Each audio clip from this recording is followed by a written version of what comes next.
안녕하십니까. 인왕산TV 이홍종입니다. 구독, 알람, 좋아요 많이 부탁드립니다. 오늘 볼 영화는 죽은 시인의 사회입니다. 여러분들이 대부분 다 보셨죠? 제가 죽은 시인의 사회에 대해서 어떻게 설명하는지 한번 들어보십시오. 데드 포이트 소사이어티, 소사이어티에 대해서 먼저 말씀드리면, 여긴 사회라고 그랬는데, 사회. 원래 사회란 뜻뿐만 아니라 모임, 학회, 그런 뜻이 있습니다. 그러니까 예를 들어서, 코리안 소사이어티 오브 폴리티컬 사이언스, 그러면 한국 정치학 모임, 한국 정치학회입니다. 이기 때문에, 정확한 해석은 죽은 시인의 모임이라고 해야겠죠. 근데 데드 포이트 소사이어티, 죽은 시인의 사회, 이거는 뭐 이 영화에서 비밀 시를 읊는 시를 뭐 낭독하고 하는 모임의 성격으로서 제목으로서 뭐랄까 동아리 모임으로서 데드 포이트 소사이어티나 죽은 시인의 사회는 뭐 괜찮다고 생각합니다. 여기서 말하는 여러 가지 주제가 있는데 그 중에 하나가 까르페 디엠이죠. Seize the day. 제 좌우명입니다. The day는 그날이라는 뜻도 되지만 그 the day는 현재죠. 현재를 잡아라. 이게 현재를 즐겨라 그러는데 현재를 즐기는 게 아니죠. 현재를 놀든지 공부하는데 확실하게 하라. 어영부영하지 말라는 거죠. 제가 중학교 1학년 9월 달에 반에서 3등하고 그 다음부터는 상중하로 왔다 갔다 했습니다. 재수할 때까지 이랬을 것 같아요. 그렇게 이제 방황을 했는데 그게 이제 그러니까 논 것도 아니고 공부한 것도 아닙니다. 그래서 뭐 서울대학도 몇 번 떨어지고 뭐 그랬어요. 그래서 제 좌우명이 까르페 디엠, Seize the day입니다. 여러분 또 어떤 좌우명을 갖고 계신가요? 죽은 시인의 사회는 여러 가지 이제 그 밖에 여러 가지 얘기를 하고 있습니다.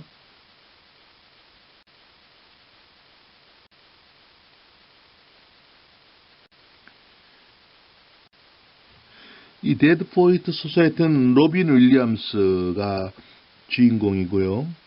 선생님이라고 에단 호크, 제가 저번에 내 사랑 모디라든가 그런 데서 얘기했죠. 에단 호크의 변신, 여기 연기 잘하는 거죠. 죽은 시인의 사회에서 마지막에 뭐, 캡틴 마이 캡틴이라고 외치던 그 순진한 학생에서 비포 더 선라이즈인가요? 거기서 또 바뀌고 내 사랑 모디, 제가 설명드렸던 영화에서 엄청난 변신하는, 제가 못 알아봤다고 그랬죠. 1950년대 보수적인 남자 사립학교 웰튼을 배경으로 입시 위질의 교육제도로 인해 자유를 말살당한 학생들을 면밀하게 관찰하고 있다. 이 영화가 뉴잉글랜드라고 그러는데 사실은 그 요번에 바이든 대통령이 된 델라웨어 어딘 학교에서 찍었다는 것 같아요. 까르페 디엠이라는 명대사를 남겼다. 1959년 뉴잉글랜드 자리한 웰튼은 전통 명예 규율 최고를 가치로 내건 전통의 명문 고등학교다. 사관학교 뭐 이런 비슷한 거죠. 사관학교식. 근데 이게 여기서 그래 고등학교 1학년 들어가는 것부터 이제 기숙사 들어가고 수업 시작하는 것부터 얘기하는데 그럽니다. 1950년대 고등학생인데 제가 놀란 것은 막 이제 모든 걸 다 해보자 그러면서 고1이 고등학생 1학년이 섹스 빼놓고 다 해보자 그럽니다. 그래서 1950년대까지만 해도 59년이라고 써있네요. 그 59년만 해도 그 자유로운 뭐랄까요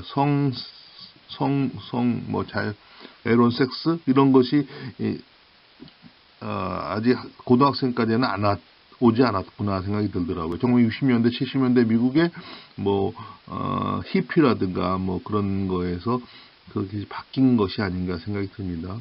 1960년대, 70년대는 아마 제가 보기에는 고등학생들도 뭐 자유로운 섹스 이런 걸 많이 했을 것 같습니다. 이 학교는 아이비리그 진학률 70% 이상을 자랑하며 입시 사관학교로 명성을 떨치고 있다. 학생들이 역시 자신의 꿈을 알지 못한 채 성공한 아버지의 전처를 받아 의료계, 법률계, 금융계로 진출할 목표를 세우고 있다. 그러니까 지난번에 제가 다른 영화 새 얼간이에서 설명드렸듯이 1등만이 최고가 아니다. 자기의 꿈을 찾는 것이 중요합니다. 자기가 하고 싶은 것을 찾는 것이 중요하다는 것을 잘 보여주는 영화죠. 새 학기가 되자 신임 영어 교사로 존 키팅이 부임합니다. 로빈 윌리엄스입니다. 키팅 선생은 억압적인 학교의 교육 방침을 거스르며 첫 수업부터 제자들에게 명문대학 입학을 위한 지식보다 스스로 자신의 인생을 설계하라고 주장한다. 그는 시가 흐르는 교실을 만들자며 자신이 학창시절 시를 읽고 인생을 토론했던 죽은 시인의 사회의 창립 멤버임을 밝힌다. 키팅 선생이 이런 교육과는 학생들에게 신선한 충격으로 다가왔고 급기야 닐 녹스를 비롯한 7명의 학생들은 키팅 선생이 창암하였던 비밀서클 조직을 이어나가기로 한다. 아이들은 한밤중 기숙사를 몰래 빠져나와 숲속에서 위대한 작가들의 시를 읽으며 입시에 대한 부담감으로 일그러진 자신들의 청춘을 발산하기에 이른다. 그러던 중 키팅 선생의 교육관에 위기가 찾아온다. 학생 공연에 참석하게 된 닐은 평생 연극을 하겠다는 각오로 무대에 오르지만 그의 부모는 닐에게 의사가 될 것을 강요한다. 닐을 나오니까 그런 생각에 첫 수업을 하고 나서 여기 내용과 좀 틀린데 첫 수업을 하고 나서 키팅 선생 수업이 이상해. 애들이 막 이런 수업이 다 있어. 이렇게 영어로 위어드라면 W-E-A-R-D 위어드란 말을 쓰니까 닐이 뭐라 하냐면 그건 이상한 게 아니고 it's different라고 합니다. different 다른 것이다. 그래서 이 영화가 좋고 나쁘고 옳고 그르고 그 모던한 것보다는 포스트 모던의 이 시대는 포스트 모던이 절대는 아니지만 포스트 모던의 그 different 다르다는 것을 보여주는 면이 있었습니다. 부모의 강압에 못 이긴 닐은 결국 자살을 택하고 키팅 선생에게 그를 부추겼다는 책임이 전가된다. 결국 키팅 선생은 학교를 떠나게 된다. 1950년대 보수적인 남자 사립학교 웰튼을 배경으로 입시 위진의 교육제도로 인해 자유를 말살당한 학생들에게 진정한 삶의 가치를 일깨워주는 키팅 선생이 펼치는 교육관을 감동적으로 보여줬다. 각본을 집필한 톰 술만은 이 작품의 성공으로 일학 스타덤에 오랐으며 로빈 윌리엄스가 맡은 억압적인 방식을 탈피해 학생들과 소통하려 한 유머스러운 키팅 선생은 이후 바람직한 교사의 대표적인 캐릭터로 남게 된다. 영화의 제목이기도 한 죽은 시인의 사회는 미국 작가 헨리 데이비드 소로의 시에서 따온 말로 영화에서 학생들이 만든 비밀 서클을 뜻한다. 명문대 입시를 위해서 자신의 현재를 모두 내맡긴 채 억압당하던 학생들을 위한 일종의 해방구로 작용하는 중요한 단어이다. 웰튼 출신의 키팅 선생이 자신의 학창시절 가담했던 신앙독 비밀서클의 이름이기도 하다. 키팅 선생은 자신의 학창시절 학교 근처의 오래된 인디안 동굴의 친구들과 모여 히트만, 셸리와 같은 작가들이 쓴 고전시를 낭독하며 낭만을 키운 경험담을 학생들에게 들려준다. 짧은 경험으로 이미 내면의 변화를 경험한 아이들은 선생이 떠나는 날 그가 자신들에게 닥친 변화를 보여준다. 학생들이 모두 책상 위에 올라가 키팅 선생을 지지하는 이 영화의 마지막 장면은 가장 감동적인 장면으로 키팅 선생을 떠나지만 그가 학생들에게 가르치려 했던 가르침은 온전히 뿌리 내렸음을 알려주는 희망의 메시지이기도 한다. 이름이 뭔가요? 이 책상에 제일 먼저 올라가는 사람이 에단 호크였습니다. 죽은 시인의 사회는 이후 멘토가 되는 선생과 제자 간의 유대를 그린 무수한 작품의 원전이 되었다. 키팅 선생은 학교의 입장에서 보자면 학교가 지금껏 유지한 최상의 가치, 전통이죠. 흠집을 내는 눈의 가시 같은 존재다. 처음 키팅 선생의 독특한 가르침을 맞닥뜨린 학생들 역시 파격적인 키팅 선생의 가르침에 선뜻 응하지 않는다. 영화는 학생들이 키팅 선생을 받아들이는 과정에서 오는 혼란을 놓치지 않고 잘 보여준다. 그들이 키팅 선생을 거부한 이유는 진정한 삶의 가치가 무엇인지 몰랐기 때문이다. 영화 속 책임은 모두 떠안고 학교를 떠나야 했던 키팅 선생의 존재는 우리에게도 더더구나 절실히 요구하는 멘토상이다.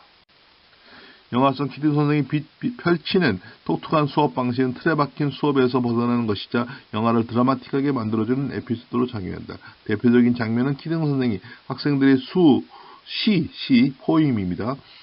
수업 교재를 찍게 만드는 장면입니다. 시를 알기 위해서 운율, 음조를 따져야 한다는 원론이 쓰인 페이지에 대해 키딩 선생은 쓰레기라고 일갈한다. 시를 분석하고 측정하는 대신 거기에 그렇게 나옵니다. 운율, 음조가 가로, 세로, 뭐 이렇게 그래프로 뭐 그리고 그렇게 나와요.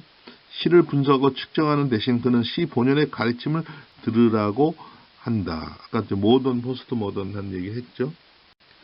키딩 선생은 학생들에게 이 좁은 공간에서 머무르지 말고 자유롭게 벗어날 걸 권유한다. 실천을 위해 키딩 선생은 자신이 먼저 교탁 위에 올라서는 엉뚱한 행동을 한다.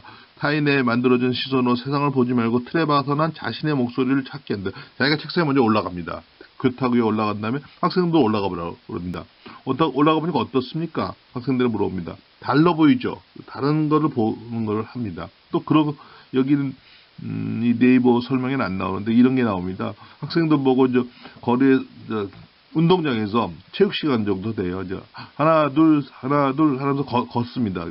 군대식으로 걷다가 그 다음에는 학생들 보고 자유롭게 걸어. 자기가 걷고 싶은 방식으로 걸으라고 그럽니다. 그렇게 한 학생이 뭐더라?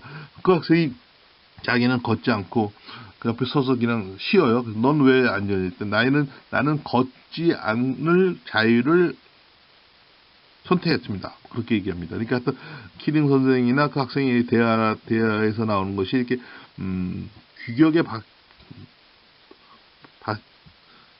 박히지 않은 새로운 자유로운 방식, 그런 얘기합니다. 그래서 뭐 자기 남의 방식. 그래서 제가 행복이라는 것은 그런 얘기를 했죠. 행복이라는 것은 기본 인권, 인간으로서 기본적인 가치, 기본적으로 대우받을 수 있는 그런 것이 하나고, 또 하나는 자아 실현이죠. 자기가 무엇이고, 자기가 꿈이 무엇이고, 자기가 생각하는 세계는 뭐고, 자기가 생각하는 뭐 인생은 뭐고, 그런 것을 자기의 나름대로의 가치관을 가지고 자기가 결정하는 것이죠. 그렇죠? 학생들이 키딩 선생이 학교를 떠난 날 하나 둘 자신의 책상에 올라가 캡틴 오마이 캡틴하고 외침으로써 그 가르침에 하답한다. 여러분 행복하십시오. 감사합니다.